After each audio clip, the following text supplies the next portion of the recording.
اعوذ باللہ من الشیطان الرجیم بسم اللہ الرحمن الرحیم وَإِذِ ابْتَلَىٰ إِبْرَاهِيمَ رَبُّهُ بِكَلِمَاتٍ فَأَتَمَّهُنَّ قَالَ إِنِّي جَاعِلُكَ لِلنَّاسِ إِمَامًا قَالَ وَمِنْ ذُرِّيَّتِي قَالَ لَا يَنَالُ عَهْدِي الظَّالِمِينَ۔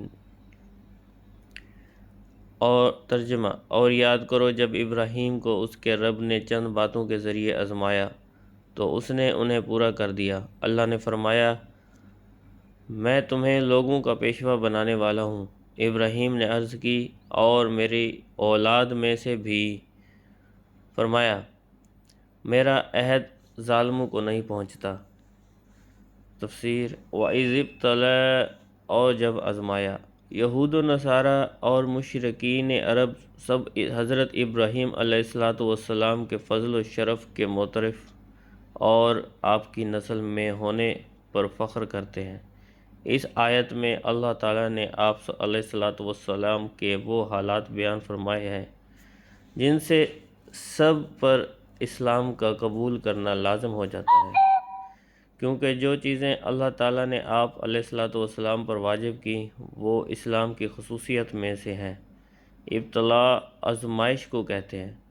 خدائی آزمائش یہ ہے کہ بندے پر کوئی پابندی لازم فرما کر دوسروں پر اس کے کھرے کھوٹے ہونے کا اظہار کر دیا جائے۔ حضرت ابراہیم علیہ السلام کی آزمائش میں بہت سی شرعی احکام بھی تھے، اور راہ خدا میں آپ کی ہجرت، بیوی بچوں کا بیابان میں تنہا چھوڑنا، فرزند کی قربانی وغیرہ سب شامل ہیں۔ آپ علیہ السلام تمام امتحانوں میں پورے اترے، اور اللہ نے آپ علیہ السلام کو لوگوں کا پیشوا بنایا۔ آپ علیہ السلام خلیل اللہ قرار پائے، انبیاء کرام علیہ السلام کے باپ ہوئے، تمام دینوں میں آپ علیہ السلام کا تذکرہ ہوا، سب کے نزدیک محبوب ہوئے۔ اس سے معلوم ہوا کہ شرعی احکام اور تکالیف اللہ تعالیٰ کی طرف سے آزمائش ہوتی ہیں، اور جو ان آزمائشوں میں پورا اترتا ہے وہ دنیا و آخرت کے انعامات کا مستحق قرار پاتا ہے۔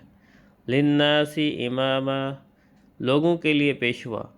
یہاں امامت سے مراد نبوت نہیں، کیونکہ نبوت تو پہلے ہی مل چکی تھی، تب ہی تو آپ کا امتحان لیا گیا، بلکہ اس امامت سے مراد دینی پیشوائی ہے، جیسا کہ جلالین میں اس کی تفسیر،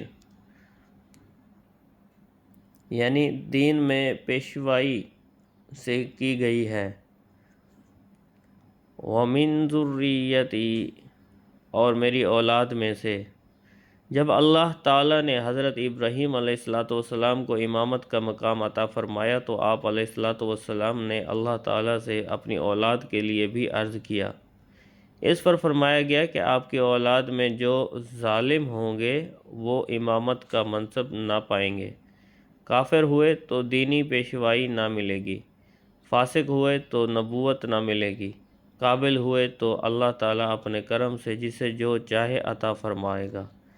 اس سے معلوم ہوا کہ کافر مسلمانوں کا پیشوا نہیں ہو سکتے، اور مسلمانوں کو اس کی اتباع جائز نہیں۔ یہ بھی معلوم ہوا کہ اپنی اولاد کے لیے دعائے خیر کرنا سنت انبیاء ہے۔ یہ بھی معلوم ہوا کہ اللہ تعالیٰ کوئی نعمت عطا فرمائے تو اولاد کے لیے بھی اس کی خواہش کرنی چاہیے۔ صدق اللہ العظیم۔